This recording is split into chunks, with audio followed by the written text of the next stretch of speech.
های یوتیوب، سلام علیکم. خیلی خوش اومدیم به یه ویدیوی دیگه از داستانهای این ور اون ورمون. داستان شکلات رو میخوام براتون بگم. آخر ویدیو هم چند تا فکت جالب و آمار و ارقام براتون میارم که خیلی باحال دونستنش. پس تا آخر بمونید. خیلی ممنون. استفاده از شکلات اولین استفاده ها از دانه های کاکائو توسط تمدن مایا ها بوده که 1500 سال پیش توی آمریکای مرکزی و مکزیک، که الان ما میگیم آمریکای مرکزی و مکزیک، توی اون محدوده جغرافیایی زندگی میکردن. مجسمه های بزرگ و معبدهای اون شکلی که تو تصویر دارید میبینید از ویژگی اصلی تمدنشون بوده. دانه های کاکائو انقدر بینشون محبوب بوده که حتی به عنوان طلا و پول و خیلی چیز ارزشمندی بوده دیگه بینشون استفاده می شده و یه نوشیدنی از دانه‌های کاکائو می ساختن که بهش می گفتن غذای خدایان. مخصوص مراسم مذهبی بوده، گرون بوده، کالای اشرافی بوده و هر کسی نمیتونست استفاده کنه، ولی خب خیلی محبوب بوده دیگه. کم کم کم کم کم کم میگذره، استعمار رو میکنه به سمت آمریکای مرکزی. کریستوف کلمب برمی‌داره میره اونجا رو مستعمره کنه، اونجا رو بگیره، آمریکا رو. با شکلات آشنا میشه کریستوف کلمب با نوشیدنی شکلاتی، ولی خب علاقه بهش نشون نمیده. یکی از همراهاش هرناندو کورتز علاقه‌مند میشه به شکلات، برمی‌داره برش میگردونه به اسپانیا.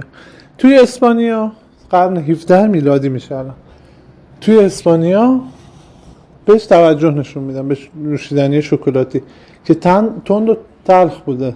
خب نوشیدنی شکلاتی که توی آمریکا مایه ها استفاده میکردن، آستکا استفاده میکردن، تلخ و تند بوده. توی اسپانیا میان بهش شکر اضافه میکنن، معلوم هم نیست کی اضافه میکنه، هیچ اسمی، عددی، رقمی، هیچی نیست. بهش شکر اضافه میکنن، میشه یه نوشیدنی خیلی خوشمزه و محبوب هم میشه کلی. ولی خب هنوز خیلی اشرافی بوده، گرون بوده، ثروتمندا فقط میتونستن ازش استفاده کنن. کم کم کم کم توی دربار اسپانیا مصرفش زیاد میشه. از دربار اسپانیا میره به کشورهای اروپایی دیگه، به دربار کشورهای فرانسه، بریتانیا، ایتالیا منتقل میشه، اونجاها محبوب میشه و تولید شکلات توی اروپا کم کم بیشتر و بیشتر میشه. 1728 اولین کارخانه شکلات سازی توی بریتانیا توسط جوزف فرای تأسیس میشه، اما هنوز شکلات به شکل مایع داره سرو میشه، مایع نوشیدنی شکلاتی. چندین سال بعد توسط دانیل پیتر یه روشی اختراع میشه که با استفاده از اضافه کردن کره کاکائو به نوشیدنی شکلاتی، شکلات جامد تولید. ما هممون این شکلاتایی که میخوریم عشق میکنیم باهاشونو مدیون آقای دانیل پیتر و جوزف فرای هستیم. کم کم تولیدش زیاد میشه، از کالای اشرافی کم کم هی میاد پایینتر، دست مردم جامعه میفته، خیلی محبوب میشه بین مردم جامعه. توی جنگ جهانی دوم توی جیره سربازا قرار داده میشه، هم آمریکای شمالی هم کشورهای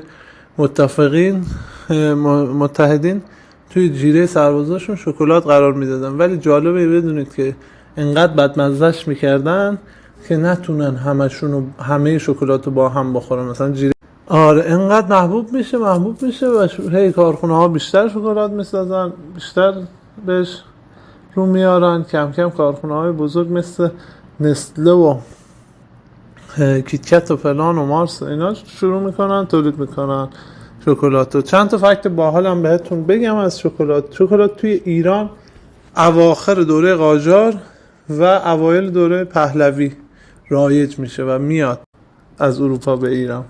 کارخونه مینو اولین کارخونه شکلات سازی توی ایران بوده که شروع میکنه شکلات میسازه.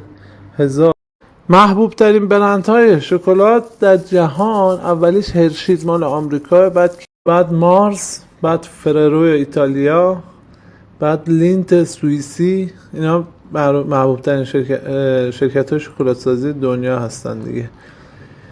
ممنون که تا اینجا همراه ما بودید. تاریخچه شکلات خیلی مختصر و مفید و سریع سعی کردم بهتون بگم. کمتر از 8 دقیقه قرار بود باشه و شد. ساب، کامنت، لایک، فیلام بیستارش کنید، شیرش کنید. دوستتون دارم. ماچ ماچ ماچ بهتون.